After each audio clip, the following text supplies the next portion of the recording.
दोस्तों एक बार कुछ ऐसा होता है कि रमीत सेठी जो इस बुक के ऑथर है वो एक पार्टी में जाते हैं और वो कुछ लोगों के बीच उनसे बात करने के लिए खड़े होते हैं जो सबके सब ओवरसाइज्ड यानी मोटे होते हैं। और फिर वो चुपचाप उनके बीच उनकी बातें सुनते हैं। तो पहला वाला दूसरे से कहता है कि तुम्हें प्रोटीन ज़्यादा कंज्यूम करना चाहिए, उससे तुम्हारी बॉडी में फैट बिल्ड नहीं होगा। फिर दूसरा वाला उसे कहता है कि ये देखो मेरी स्मार्ट वॉच, मैं जितने भी स्टेप्स चलता हूँ उसका काउंट इसमें शो करता है।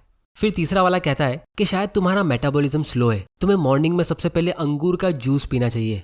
फिर चौथा कहता है नहीं नहीं, पपैये का जूस ज़्यादा अच्छा होगा।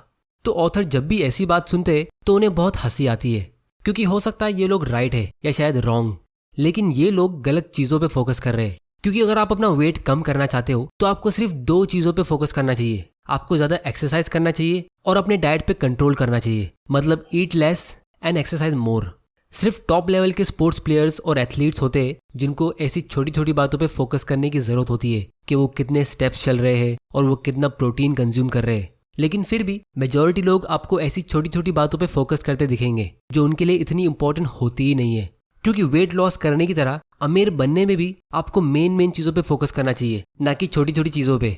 जैसे क्या आपको किसी ने ऐसी एडवाइस दी है कि आप जो महीने में एक बार अपनी फैमिली के साथ बाहर लंच करने जाते हो तो आपको उसे सेक्रीफाइस करना होगा, क्योंकि वो 2000 रुपये जो आप वहाँ स्पेंड करते हो आप उसे इन्वेस्ट कर सकते थे और अमीर बन सकते थे। या कभी आपको किसी ने ऐसा कहा है कि आपको अपनी सेविंग्स किसी 6.2% के रेट वाली एफडी से निकाल के किसी 6.3 के रेट वाली एफडी में जमा करना चाहिए, या फिर आपको कौन से नेक्स्ट आईपीओ में अप्लाई करना चाहिए। अगर आप लोगों से यही सब एडवाइस सुनते हो तो ये लोग वही है जो बहुत छोटी चीज़ों पे फोकस करते हैं, जिसका आपके अमीर बनने पे और फाइनेंशियल फ्रीडम अचीव करने में बहुत ही कम इम्पैक्ट है।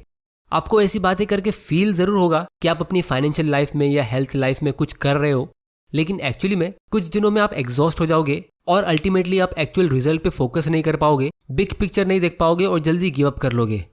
ये तो ऐसा हो गया जैसे एटीएम में बैंक आपको पैसा विड्रॉ करने के बाद पेपर रिसिप्ट नहीं देता है, इसी वजह से कि वो एनवायरनमेंट को नुकसान नहीं पहुंचाना चाहते।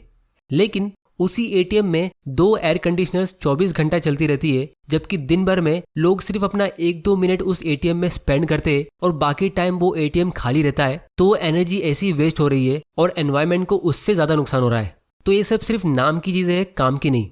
काम की बात हम अब करते हैं। तो दोस्तों आपको एक्चुअली में बड़ी बड़ी चीज़ों पे फोकस करना चाहिए जिससे आपकी फाइनेंशियल लाइफ में बड़ा इम्पैक्ट होता है। जैसे इन्वेस्ट करने से पहले आपको अपने हाई इंटरेस्ट वाले लोन को चुका देना चाहिए, क्योंकि बहुत लोगों को मैंने देखा है कि वो 12% के रेट से किसी पर्सनल लोन का ईएमआई पे कर रहे होते और फिर 6% वाली एफडी में सेविंग्स करते, ये सोच के कि उनको फ्यूचर में पैसों की चिंता करने की जरूरत नहीं होगी और उनका फ्यूचर सिक्योर्ड होगा। लेकिन मेरे हिसाब से अगर आपके पास होम लोन के अलावा और कोई भी लोन है तो आपको पहली फुर्सत में उसे पूरा चुका देना चाहिए, फिर इन्वेस्टिंग शुरू करना चाहिए। क्योंकि इन्वेस्टिंग से आपका प्रॉफिट गारंटीड नहीं है। आप अभी इन्वेस्टिंग सीखोगे, बहुत सारी गलतियां करोगे, साल में 10-15% का रिटर्न कमाओगे या नहीं, इसकी कोई गारंटी नहीं है। लेकिन आपके लोन पे इंटरेस्ट तो आपको गारंटीड पे करना ही है। तो इसीलिए आप सीखने के लिए एक छोटे अमाउंट से इन्वेस्ट कर सकते हो, लेकिन आपको सबसे पहला फोकस अपने लोन को चुकाने पर रखना चाहिए। फिर दूसरी बड़ी चीज़ ये है कि आपको इन्वेस्टमेंट्स को रिकरिंग करना चाहिए और अपने फिक्स्ड कॉस्ट को रिड्यूस करना चाहिए। जैसे अगर आप एक बार किसी आईपीओ में अप्लाई करते हो जिसमें आप हार्डली 10-20,000 रुपीज इन्वेस्ट करते हो, लेकिन हर महीने आप हजारों रुपयों के एक्सपेंस एंटरटेनमेंट में कर देते हो, जिसे आप आसानी से सिर्फ एक बार ठंडे दिमाग से सोच के रोक सकते थे। जैसे आप कोई महंगी कार खरीद लेते हो या बहुत बड़ा घर या दूसरी एंटरटेनमेंट की सर्विस ले लेते हो, तो उसे मेंटेन करने के लिए आपको एक रिकरिंग यानी कंटिन्यूस फी पे करनी होती है। तो यहाँ पे आपके एक्सपेंस रिकरिंग है लेकिन इन्वेस्टमेंट कभी कभी होते हैं। तो इससे क्लियरली दिख रहा है कि आपकी फाइनेंशियल लाइफ में बैलेंस नहीं है। तो इसीलिए बेस्ट सिचुएशन ये होगी कि आप अपने इन्वेस्टमेंट फिक्स्ड कर दो एसआईपी के जरिए और अपने एक्सपेंसेस और एंटरटेनमेंट मैन्युअली और कभी कभी करो, जिसके बारे में आपको बार बार सोचना पड़े। जैसे अगर आप अपनी फैमिली के साथ कभी कभी डिनर करने जाते हो महीनों में एक बार, या कभी कभी वैकेशन पे जाते हो, तो ये एक बुरा फैसला नहीं है, क्योंकि आप एक्चुअली में एक लाइफ जी रहे हो और ये फिक्स्ड कॉस्ट भी नहीं है जो हर महीने होंगे, और आप इसके साथ में एसआईपी भी कर रहे हो। तो पहले आपकी एसआईपी होती है और फिर जो पैसा बच जाता है उसे आप एंजॉय करते हो। इसकी ज़्यादा डिटेल्स हम वीडियो के लास्ट पार्ट में कवर करेंगे, लेकिन आपको एक आइडिया ज़रूर मिल गया होगा। फिर तीसरी बड़ी चीज़ ये है कि आप ज़्यादा से ज़्यादा अमाउंट अपने रिटायरमेंट फंड में जैसे वेरियस पीपीएफ स्कीम्स में जमा करो, क्योंकि इससे आपको टैक्स बेनिफिट मिलता है और आप चाह के भी इसे जल्दी विड्रॉ नहीं कर सकते। इसमें बहुत सारी लिमिटेशंस होती है जिसकी वजह से वो एक्चुअली में कंपाउंडिंग के पावर से लॉन्ग टर्म में ग्रो होगे। तो जो लोग कंपाउंडिंग के पावर को नहीं समझते तो वो भी उसका फायदा उठा लेंगे। फिर चौथी बड़ी चीज़ ये है कि आप अपनी ऑफिस में बोनस पे फोकस करो, प्रमोशन पे फोकस करो या अपनी सैलरी नेगोशिएट करने पे फोकस करो। क्योंकि अगर आपको प्रमोशन मिलता है और आपकी सैलरी एक बार 30% इंक्रीज होती है तो फिर हर महीने आपको एक्स्ट्रा इनकम मिलती रहेगी लाइफ टाइम तक, सिर्फ एक बार अच्छा काम करने से। या आप कोई फ्रीलांस वर्क कर सकते हो अपने जॉब के साइड बाय साइड। इससे आप एक्स्ट्रा इनकम भी अर्न करोगे और एक्स्ट्रा स्किल्स भी सीखोगे, दोनों तरफ से आपका फायदा होगा। और अगर वो सक्सेसफुल होता है तो आप उसे स्केल कर सकते हो एक बड़े बिजनेस में, या फिर फाइनली आप डायरेक्टली एक बिजनेस स्टार्ट कर सकते हो। क्योंकि सारे रिच लोग बिजनेस ओनर्स होते हैं।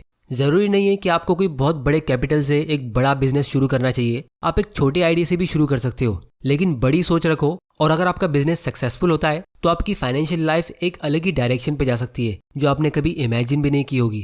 तो दोस्तों, ये 6 बड़ी चीजें होती है जिस पे अगर आप फोकस करोगे तो फिर आप अपनी लाइफ में जितनी बार चाहो उतनी बार अपनी फैमिली के साथ बाहर डिनर पे जाओ या वेकेशन पे जाओ, उससे इतना फर्क नहीं पड़ेगा क्योंकि बड़ी बड़ी चीजों को आपने जीत लिया है। अब दोस्तों, ये सब बहुत ही कॉमन सेंस वाली चीजें हैं, लेकिन लोगों के दिमाग में इतनी आती नहीं है।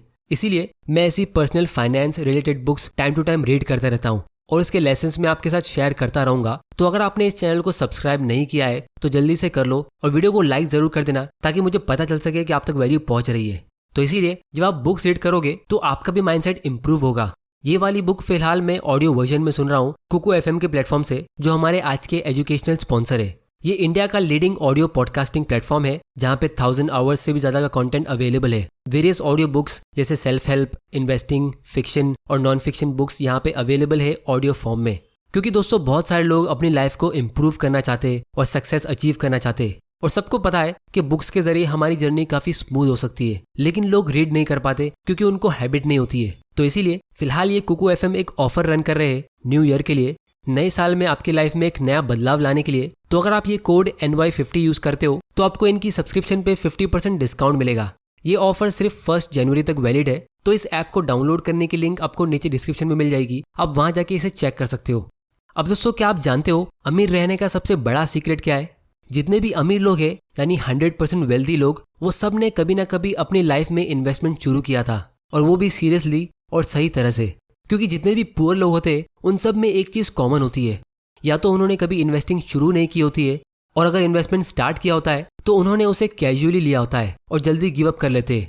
जैसे जब लोग यंग होते हैं तो वो एक कॉमन एक्सक्यूज ये बताते हैं कि उनके पास बहुत ही छोटा अमाउंट है इन्वेस्ट करने के लिए, जैसे 5-10 हज़ार रुपये, तो इसमें मजा क्या आएगा। तो अगर हम किसी स्टॉक में 10,000 रुपीज इन्वेस्ट करते तो हमें सिर्फ 100 या 200 रुपीज का डिविडेंड मिलता है। ये तो बहुत ही छोटा अमाउंट है। लेकिन फ्यूचर में यही लोग जब ग्रो होते और इनके पास जब ज्यादा पैसा आता है तो फिर अब ये न्यू एक्सक्यूज ये देते कि बड़े अमाउंट को इन्वेस्ट करने के लिए हमारे पास नॉलेज नहीं है और इतना टाइम नहीं है इन्वेस्टिंग सीखने के लिए।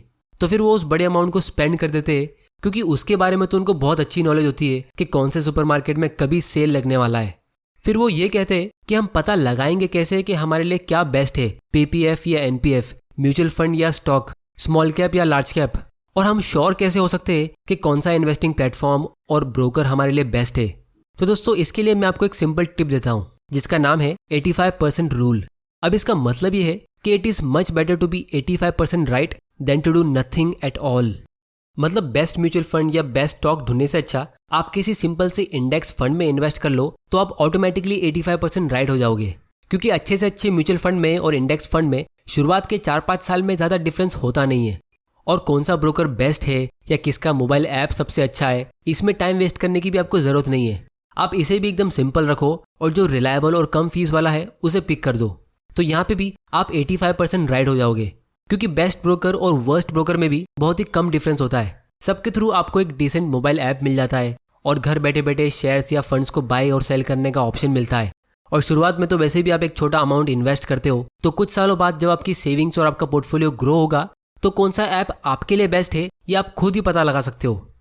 तो इसीलिए इंपॉर्टेंट क्वेश्चन ये है कि आप एटलीस्ट इन्वेस्टिंग शुरू करते हो और एक अच्छी हैबिट बिल्ड करते हो सेविंग्स और इन्वेस्टिंग करने की।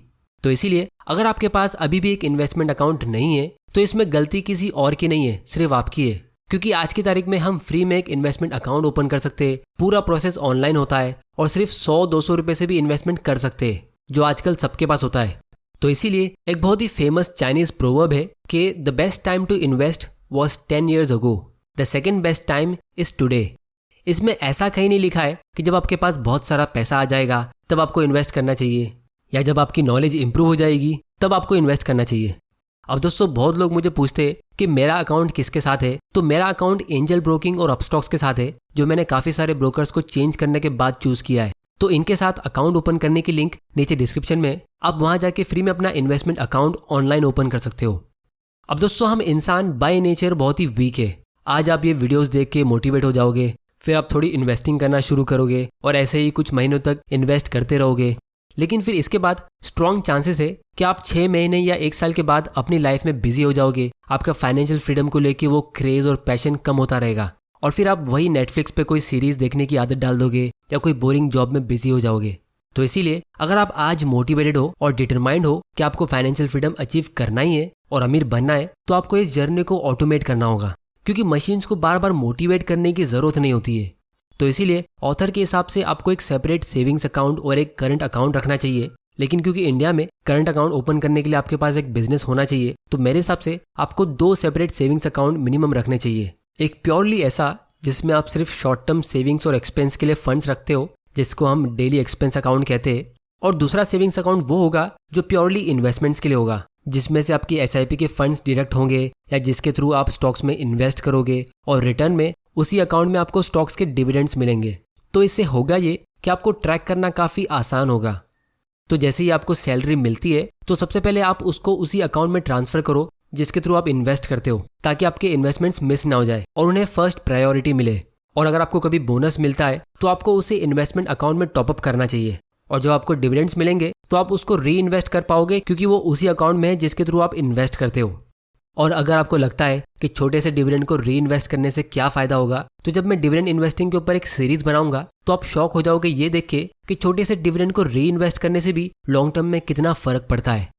तो इसीलिए आपको एम ये करना है कि आप कम से कम 10% अपनी हर महीने की सैलरी को इन्वेस्ट करोगे, और जितने भी घर के एक्सपेंस है उसे 50-60% के अंदर रखते हो, और 10% सेविंग्स में इमरजेंसी के लिए, और बाकी का 20-30% आप वहाँ स्पेंड कर सकते हो जहाँ आप एंजॉय करते हो, जिसे ऑथर गिल्ट फ्री स्पेंडिंग कहते हैं। क्योंकि दोस्तों अल्टीमेटली हम दिन भर इतनी मेहनत करते क्यों है? क्योंकि हम अपनी लाइफ फ्रीडम के साथ जी सके और जो चीज़ें हमें पसंद है उसे खुशी खुशी कर सके। तो इसीलिए इस बुक की सबसे अच्छी बात मुझे ये लगी कि ऑथर हमें ये सजेस्ट करते कि अगर आपको किसी चीज़ का शौक है, जैसे महंगी कार्स खरीदने का या एक्सपेंसिव गैजेट यूज़ करने का या किसी और चीज़ का, तो आपको वहाँ स्पेंड करते हुए गिल्टी फील होने की ज़रूरत नहीं है कि आपने पैसे वेस्ट तो नहीं कर दिए। आपको बस ये डिसाइड करना है कि वो कौन सी चीज़ आपकी लाइफ में है जिससे आप सबसे ज़्यादा हैप्पी होते हो, और फिर उस पर स्पेंड करना बिल्कुल ओके है अगर आप दूसरी जगह अपने एक्सपेंस कंट्रोल कर सकते हो। जैसे इमेजिन करो जैकी को, जो 25 साल का है और ये 10,000 रुपीज़ पर मंथ अपनी सैलरी से सेव करता है क्योंकि उसे पूरी दुनिया घूमना है। तो ये एक एक्सपेंस है और इसकी सैलरी बहुत ज़्यादा नहीं है, वो 50,000 रुपीज़ पर मंथ अर्न करता है। तो क्या जैकी अगले 10 साल में फाइनेंशियल फ्रीडम अचीव कर सकता है? इसका आंसर है येस, क्योंकि वो दूसरी जगह से अपने एक्सपेंस कंट्रोल कर लेता है, क्योंकि उसने कोई भी लोन नहीं लिया है, वो पब्लिक ट्रांसपोर्ट यूज़ करता है, अपने पेरेंट्स के घर पे रहता है, घर का खाना खाता है और ज़्यादा पार्टीज़ में भी नहीं जाता है। तो वो अपनी सैलरी का 50% यानी 25,000 रुपीज़ सेव करके इन्वेस्ट करता है। 10,000 रुपीज़ वो अपनी फेवरेट प्लेस पे घूमने के लिए रखता है और बाकी अपने पेरेंट्स को देता है हाउस होल्ड एक्सपेंसेस के लिए। या फिर आप मोंटी को देख सकते हो, जो अपनी 30,000 पर मंथ की सैलरी में से 10,000 रुपया कार की EMI पे स्पेंड करता है, क्योंकि मोंटी का घर खुद का है और उसे कार्स का बहुत शौक है, और वो कार पे अपने खास लोगों के साथ लॉन्ग ड्राइव पे जाके एंजॉयमेंट कर लेता है, और उसके अलावा उसके ज़्यादा एक्सपेंसेस है नहीं। तो वो भी अपनी सैलरी का 20% स्टॉक्स में इन्वेस्ट करता है और फाइनेंशियल फ्रीडम की जर्नी में काफ़ी आगे है।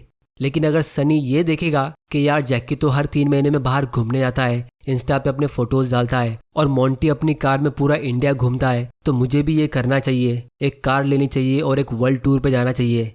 जबकि एक्चुअली में सनी ने एक होम लोन ले रखा है और उसकी सैलरी का 50% उसकी EMI में जाता है। तो यहाँ उसके लिए एक बहुत ही बड़ी प्रॉब्लम खड़ी हो सकती है। तो इसीलिए ऐसा नहीं होना चाहिए कि आप सब जगह अपना पैसा स्पेंड करना चाहते हो। अगर ऐसा होता है तो अमीर से अमीर लोग भी बहुत ही जल्द रोड पे आ जाते हैं। माइक टाइसन, जो एक फेमस बॉक्सर रह चुके, उन्होंने अपने करियर में मिलियंस कमाए थे, लेकिन आज वो एक बहुत ही सैड लाइफ जी रहे और उनको फाइनेंशियली स्ट्रगल करना पड़ रहा है। एक बार म्यूजिक आर्टिस्ट रिहाना ने अपने फाइनेंशियल एडवाइजर पे लीगल केस किया था कि उनके फाइनेंशियल एडवाइजर ने उन्हें सही तरह से गाइडेंस नहीं दी, क्योंकि रिहाना मिलियंस कमाने के बाद भी बैंकरप्ट हो गई थी। तो उस पे उनके फाइनेंशियल एडवाइजर ने ये कहा, was it really necessary to tell her that if you spend money on everything you will end up with nothing. मतलब अगर आप सब जगह खर्चा करोगे तो एंड में आपके पास कुछ भी नहीं बचेगा। क्या ये भी एक बताने वाली बात है? अब दोस्तों, आप लोगों को ये बात थोड़ी कॉमेडी लग सकती है, लेकिन आपको हजारों लॉटरी विनर्स की केस स्टडी मिल जाएगी जो मिलियंस तो क्या बिलियंस कमाने के बाद भी उसे उड़ा देते।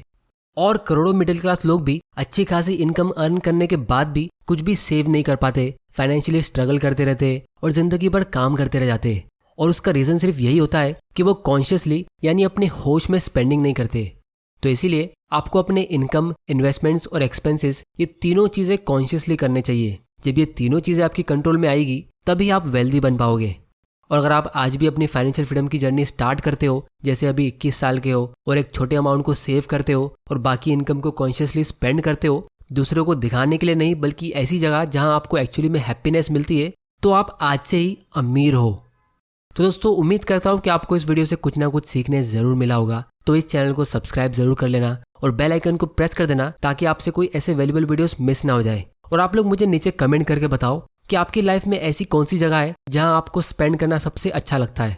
ऑडियो बुक सुनने के लिए कुकू FM ऐप को डाउनलोड करने की लिंक नीचे डिस्क्रिप्शन में है और फ्री में एक ऑनलाइन इन्वेस्टमेंट अकाउंट ओपन करने की लिंक भी आपको नीचे डिस्क्रिप्शन में मिल जाएगी।